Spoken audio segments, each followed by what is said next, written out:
In ancient Korea, the culture was based on the idea of collectivism, the idea that the matters of the group were of a higher matter than individual needs. As a Sino-centric kingdom with several millennia of history, Korea developed largely without much foreign influence, besides being that of China's tributary. Korean society was unified and culturally homogeneous, sharing an extensive history as a close agricultural society.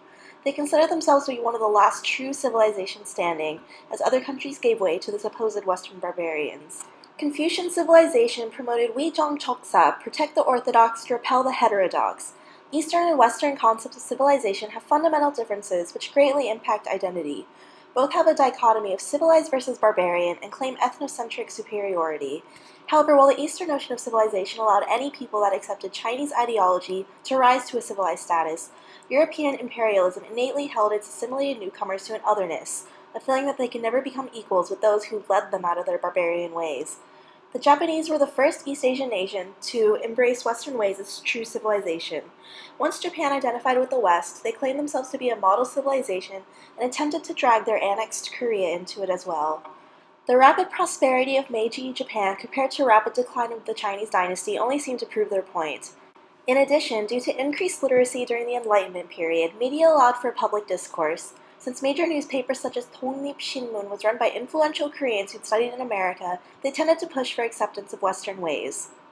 Tongdo Seolgi, Eastern Ethics and Western Tools, was an early train of Korean thought proving the gradual acceptance of the modern West, in that the West was the way to gain particular skills like scientific ideas and weaponry.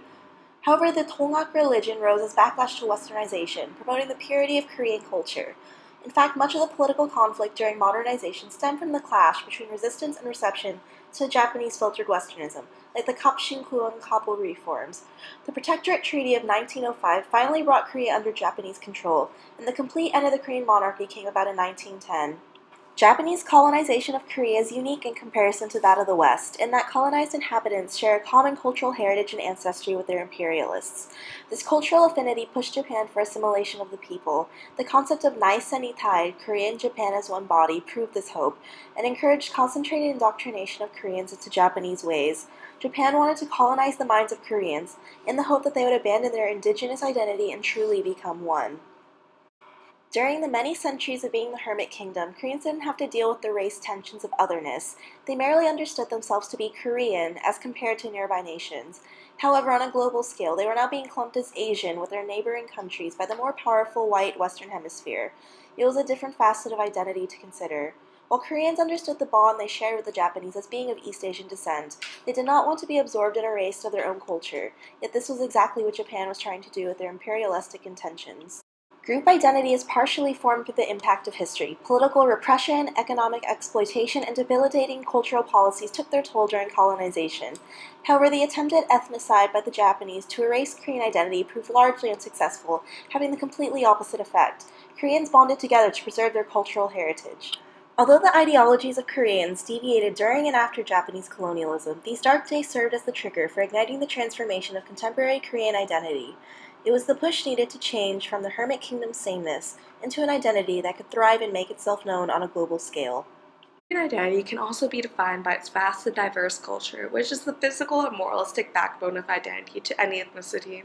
This culture, while including various aspects, is largely defined by the struggle to define ethnicity and race, but also the perception of a physical identity, which can be linked to fashion, the language, social beliefs of the country, and popular culture, which may include music, television, dramas, films, and technology. However, to understand this culture, let's start at the beginning and see how the culture has changed. In ancient Korea, the culture was based on the idea of collectivism, the idea that the matters of the group were of a higher matter than the individual needs, and the Koreans prided themselves on this fact. It created a greater sense of unity and nationalism. Some other things that they prided themselves on and that created the appearance of the culture was their physical appearances and clothing. Traditionally, they wore hanbok, and whatever gender they identified as, they kept their hair long. They also established different folklore, dances, songs, and the such throughout the years that defined them as Koreans. However, this was silenced due to the invasion of Korea by the Japanese. Although they had developed a distinct culture throughout the years, some of the defining aspects of this culture were lost due to the attempted ethnicization of the Koreans by the Japanese during the colonial period. During this time, there was a movement set in place by the Japanese that banned top knots, forced the Korean men to cut their treasured hair, made the Koreans dress in Japanese uniforms and clothes, and essentially forced their own Japanese ideals onto the population. In this, the Koreans lost part of their culture and were expected to assimilate into the Japanese culture. Later, after Korea was granted autonomy from the colonial rule of Japan, there was a new sense of freedom, but then the Koreas separated and developed different cultures and were influenced in different ways. The South Koreans became more westernized, but the North maintained a more pure Korea stance. In this modern period of westernization, different subcultures arose due to the contact with Western countries and the traveling of ideas from there to Korea. Also, there was a lingering aftermath of the ideals pushed onto the Koreans by the Japanese. During the modern era, these clashing cultures gave rise to the modern society viewed today and the popular culture. Thus, Korea, well particularly South Korea in this case, developed into a completely different nation. After they got back on their feet after the separation, there was a surge of nationalism and the development of the economy. Once that flourished, out arose different aspects of popular culture, which led to an increased form of nationalism and the development of a more distinct culture that can be recognized throughout the world. Out came out different music, fashion, language which incorporated English and slang, dramas, and etc. But also technology developed, and now they house one of the more major corporations developing electronics. In the midst of this cultural change, we must also acknowledge the importance of how political interactions have further shaped Korean identity. It is inevitable to explore and discuss the politics of South Korea without mentioning North Korea, the United States, and Japan. These countries have a direct relationship that affect the evolution of South Korea's political identity. Most importantly, political identity emerged during Japanese colonialism, which would lead to the division of Korea. Traditionally, Korea's economic and social responsibilities were conducted in a bureaucratic state with a monarch. However, it was not until Japanese colonialism that the emergence of a unique and prominent contemporary South Korean political identity surfaced with a traditional legacy. During the Japanese colonialism, the emergence of two distinct and prominent contemporary political identities of Korea formed with the same intended goal in mind: independence for the Japanese regime. These two distinct identities encompassed communism and democracy. For South Korea, the March 1st movement in 1919 was a nationwide anti-colonial resistance that marked the beginning of a democratic political identity. On that day, streets were filled with people shouting, "Long live Korean independence." When discussing the political identity of South Korea, North Korea plays an important role. They share their strong nationalism and ethnic homogeneity, which their differences between the North and South were through their opposing political viewpoints. With Japan surrendering on August 15, 1945 of World War II, the United States and the Soviet Union had agreed to establish a 5-year trusteeship for Korea. Therefore, the Republic of Korea was created on August 15, 1948, with Syngman Rhee as the first elected president.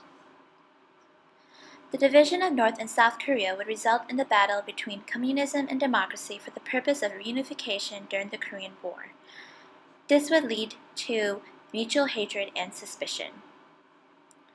A turning point for South Korea's policy towards the North was due to Kim Dae-jung's Sunshine Policy. This foreign policy transformed the views of many South Koreans of North as enemies. Important negotiations for reunification are the family reunions between the two Koreas. South Korea experienced an age of authoritarianism such as Park Chung-hee's militia rule. However, one study maintains that the variable found to give the highest correlation with the possession of democratic values is education. With education, demographic and socio-political changes occur with the growing influx of immigrants to South Korea. It emphasizes that South Korean democracy, born of relative homogeneity in the late 20th century, will have to accommodate growing heterogeneity in the 21st century. Thus far, we have looked at Korean identity in its old form as it transformed into the new. In our exploration into the ever-changing Korean identity, which has slowly relied within the national framework, we looked particularly at its cultural identity, historical identity, and political identity.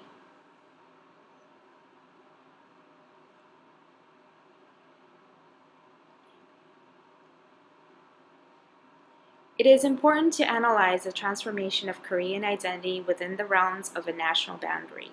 However, in light of a highly globalized world, to exclude the aspects of Korean identity which carries across borders and time zones would rob the reader of a picture made more profound by the complexities of international relations. With various periods of mass Korean emigration since the end of the 19th century and the subsequent establishment of Korean communities in places such as China, US, Japan, and Soviet nations, we must not limit the South Korean identity within its borders.